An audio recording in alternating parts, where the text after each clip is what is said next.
नमस्कार मंडळी, मी नगरकर. आज चालले होते बहिणीबरोबर फेरफटका मारण्यासाठी. जाता जाता थांबलो पाणीपुरी खायला एका ठिकाणची, कारण ही सजेस्ट केली होती जागा आम्हाला कोणीतरी. पाणीपुरी ओके होती, पण आम्ही विचार केला आज जावं आणि अजून काहीतरी घ्यावं, म्हणून पोरांसाठी हे मिक्स फ्रूट केक घेतले होते. पुढे गेलो आणि पोहोचलो माळीवाड्यामध्ये विशाल गणपतींचे दर्शन करायला. माझी बहीण आली की दरवेळेस दर्शन करायला येते म्हणजे येते. हे आहे आमचं अहिल्यानगरचं ग्रामदैवत श्री विशाल गणपती. मंदिराबाहेर खूप गर्दी होती म्हणून आम्ही पण बाहेरूनच दर्शन घेतलं. गणेशांची मूर्ती 10 ते 11 फुटाची आहे आणि तेही शेंदूर भोगलेली, म्हणूनच या गणपतीला विशाल गणपती असे नाव पडले आहे. तुम्हीही दर्शन घ्या विशाल गणपती यांचं. अहिल्यानगरकरांची प्रत्येक चांगली सुरुवात या गणपतीच्या दर्शनापासूनच होते. दर्शन घेतलं आणि निघालो पुढे एका ठिकाणी जिथे 22 रुपयांचा सेल लागलेला होता. तोच पाहायला आम्ही आलो आणि तिथे मला हा गुल्लक खूप आवडला, जो सिरॅमिकचा होता. पण विचार केला बहिणीची मुलं काही ठेवायची नाही एक दिवस पण, म्हणून पुन्हा ठेवून दिला. या सेलमध्ये आम्हीही काही घरगुती वस्तू घेतल्या, ज्या मी तुम्हाला नंतर दाखवेन.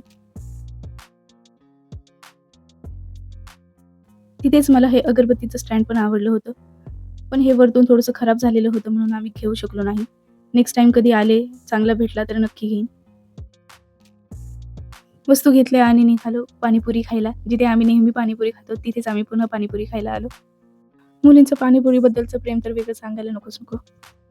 त्याचबरोबर एक शेवपुरी पण घेतली होती, पण शेवपुरीपेक्षा पाणीपुरी बेटर होती. पाणीपुरीच मला जास्ती आवडली. त्यानंतर गेलो लस्सी पिण्यासाठी, कारण अहिल्यानगरकरांची shopping is equal to lassi ही कॉन्सेप्ट ठरलेली असते. ही फ्लेवर्ड लस्सी आहे म्हणून अशी दिसतीये. लस्सी पिल्यानंतर गेलो कापड बाजारामध्ये आणि तिथे आम्हाला साडी घ्यायची होती म्हणून पोहोचलो एका साडीच्या शॉपमध्ये. साडी खरेदी करायला गेलो की ही घ्यावी की ती घ्यावी की ही, या कन्फ्युजनमध्ये असतो आपण. त्यातल्या त्यात साडी आवडली की कलर नाही, कलर आवडला की पॅटर्न नाही, असं चालूच असतं.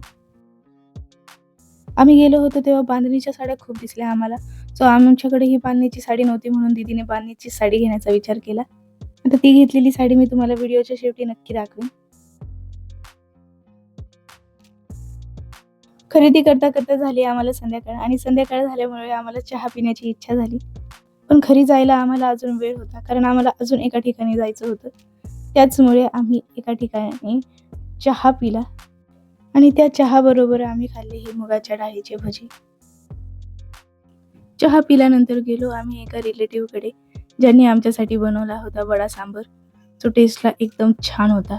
सो असं एवढं सगळं खाल्ल्या पिल्यानंतर जेव्हा आम्ही घरी गेलो तेव्हा भूकच राहिली नाही आणि आम्ही आमचं डिनर पण केलं नाही. पण आम्हाला घरी जायला खूप उशीर झाला आणि त्यामुळं उशीर झाल्यामुळे मम्मीचे बोलणे खाल्ले तेही वेगळेच. बट नो प्रॉब्लेम, शेवटी आहे काळजी तर वाटणारच. सो ह्या त्या वस्तू आहे ज्या आम्ही 22 रुपयाला घेऊन आलेलो होतो. पण ही साडी 22 रुपयाची नक्कीच नाही आहे. ही होती ती साडी जी आम्ही घेतली होती बांधणीची. कशी वाटली तुम्हाला? एक एक करून तुम्हाला वस्तू दाखवते.